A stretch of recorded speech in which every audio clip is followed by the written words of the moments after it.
Hi friends, నమస్తే. Welcome to Bhanu blogs. ఈరోజు మనం ఈ రెసిపీ చేసుకుంటూ ఒక మంచి కథని చెప్పుకుందాం. వీడియోని స్కిప్ చేయకుండా చివరిదాకా వినండి.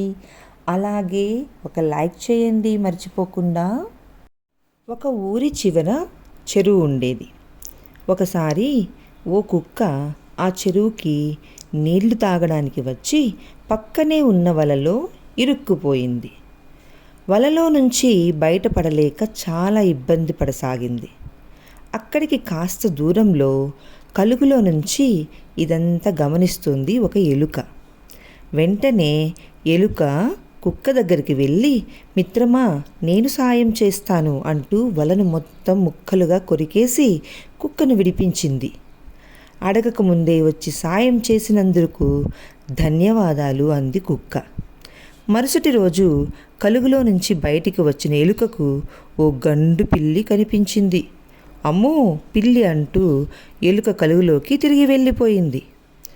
ఆ పిల్లి మాత్రం అక్కడే కూర్చుంది, ఎలుక ఎప్పుడు బయటకు వస్తుందా అని.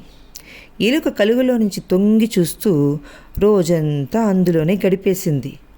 ఇక ఆ పిల్లికి విసుగొచ్చి, ఈరోజు దొరక్కపోతే రేపైనా నాకు దొరక్కపోతావా అని అనుకుంటూ వెళ్ళిపోయింది. ఇదంతా చెట్టు మీదున్న కాకి గమనించింది. వెంటనే ఈ విషయాన్ని కుక్కకు తెలియజేసింది. అప్పుడు కుక్క కలుగు దగ్గరకు వచ్చి ఎలుకని పిలిచింది. కాస్త భయంగానే ఎలుక బయటకు వచ్చింది. పిల్లి వచ్చి ఎక్కడ తినిస్తుందోనని కంగారు పడింది ఎలుక. అనుకున్నట్లుగానే పిల్లి రానే వచ్చింది.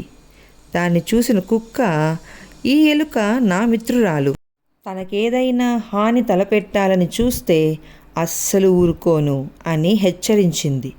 దాంతో భయపడిన పిల్లి, అమ్మో, బతికుంటే ఇంకేదైనా తినొచ్చు, కానీ ఈ ఎలుక జోలికి మాత్రం వెళ్ళొద్దు అనుకొని పారిపోయింది.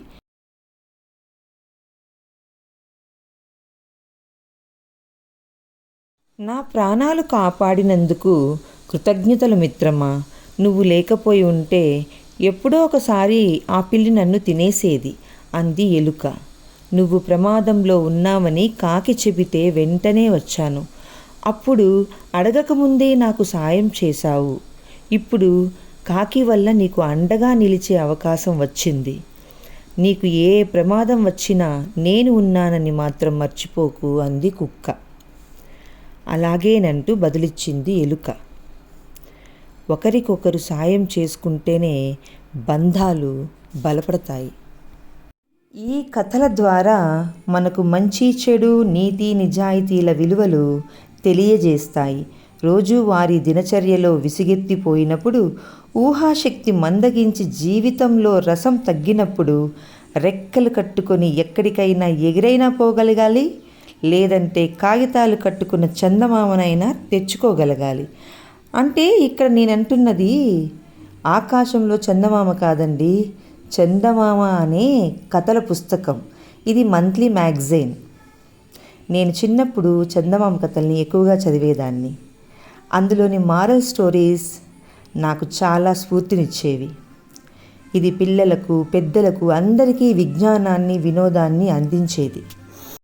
మరి మీలో ఎంతమంది చందమామ మ్యాగజైన్ని చదివేవారో తప్పకుండా కమెంట్ చేయండి. ఇలా మన కథ ముగిసేసరికి 2 రెసిపీలు పూర్తయిందన్నమాట. ఇక మంచిగా వడ్డించుకొని తృప్తిగా తినడమే. ఈ వీడియోని పూర్తిగా చూసినందుకు థ్యాంక్ యూ సో మచ్. ఒక లైక్ చేయండి మర్చిపోకండి.